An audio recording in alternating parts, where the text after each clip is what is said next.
Cette vidéo fait suite à la théorie One Piece qui est sortie récemment en anglais et dans différentes langues, dont en français, la semaine dernière. Donc il faut absolument aller la voir dans n'importe quelle langue, mais il faut absolument aller la voir pour pouvoir comprendre cette théorie que nous avons faite.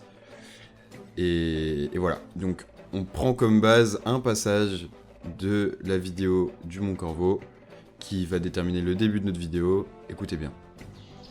Seulement, il y a 800 ans, la civilisation venue des lunes lointaines rencontra une opposition humaine à sa présence sur Terre que ne pouvaient contrer les Kozuki. Et si je vous disais que l'opposition n'était pas humaine, mais extraterrestre? Reprenons depuis le début. Les peuples extraterrestres, venant des différentes lunes orbitant autour de la Terre découverte par le peuple d'Ohara, descendent sur Terre avec leurs connaissances et leur technologie.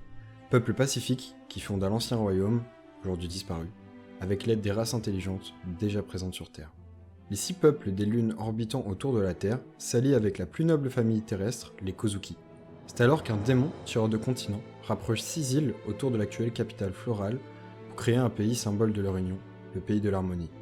Les 6 daimyo, dirigeant alors chacun une île, portent dans leur nom le mot Tsuki, signifiant lune, pour montrer leur appartenance à leur lune. Cependant, l'un des peuples ne souhaitant que la domination de cette terre, se résiliait à ne pas rejoindre le pays de l'harmonie. C'est pour cela qu'il manque une île à Wano pour former un ovale parfait. Sous la pression constante d'une guerre globale, démarrée par cette faction dissidente, 20 rois des plus puissants pays de ce monde se sont soumis à l'ennemi avec promesse de statues de dragons célestes vivant au-dessus des humains et donc ainsi participer à cette vaste calomnie, les montrant comme les dirigeants suprêmes. Plusieurs preuves viennent appuyer ces propos. Les épées plantées devant le trône vacant, comme symbole d'un abandon, d'une impuissance, d'une allégeance. Alabasta et la famille Nefertari, contraints de se soumettre, n'a quant à elle décidé de ne pas se rallier à l'ennemi et continuer de vivre en tant qu'humains, ce qui leur vaudra des avis négatifs de la part des nouveaux dragons célestes et des générations futures. 800年前唯一下界に残った最初の20人の血族。いわば裏切り者だ。何かに気づいたか。話がこじれぬことを祈ろう。ビッグマム。De plus, regardons la structure même du mot Tenryubito. Tenryubito s'écrit avec les kanji Ten, Ryu et Hito, qui veulent dire paradis, dragon et humain, personne, un. On a donc plusieurs significations possibles. Déjà, les dragons célestes, mais aussi les dragons humains descendus du ciel, impliquant le sentiment de domination du ciel envers la terre que Im souhaitait imposer. D'autant plus que leurs tenues peuvent avoir 2 interprétations. La première, la volonté de ne pas partager le même air que les humains qu'ils méprisent tant, mais également de rappeler avec l'aspect combinaison spatiale futuriste d'où vient leur maître appartenant lui-même à une civilisation spatiale avancée.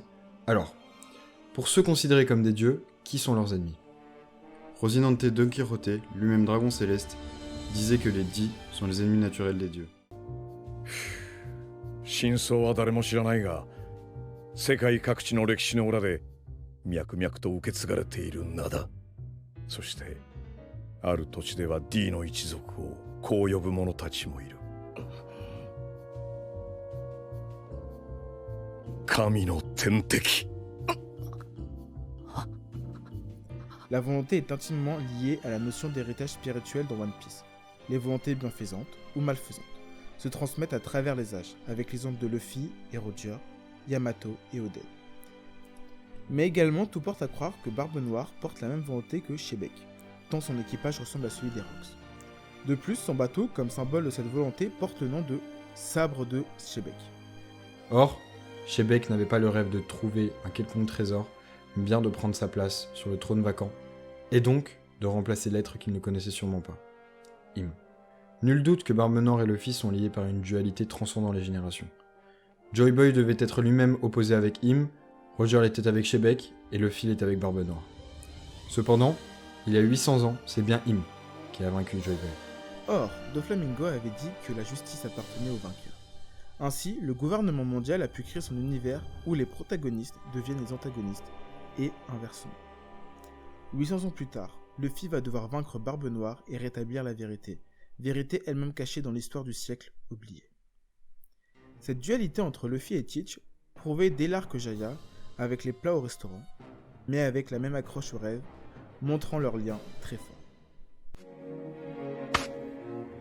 あいつらの言う新時代ってのはクソだ。海賊が夢を見る時代が終わるって？おいなんだ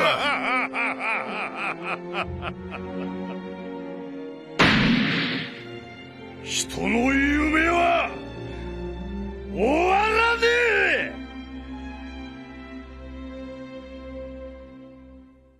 そうだろう。 Tous deux veulent conquérir les mers, mais pas pour la même raison. Une dualité entre les ténèbres et la lumière, le jour et la nuit, le soleil et la lune. L'un ne pouvant fonctionner sans l'autre. Barbe Noire a été représenté enfant, réveillé la nuit, près d'un quart de lune. Il ne dort pas et possède le fruit du démon des ténèbres. Il est l'incarnation même des ténèbres de cette époque. A contrario, Luffy apportera l'aube sur ce monde. Son chapeau de paille de forme circulaire rappelle le soleil. Ainsi, une métaphore se dégage avec les chapeaux de paille, enfermés dans la chambre froide sombre, comme pour montrer que les ténèbres ont vaincu sur la lumière.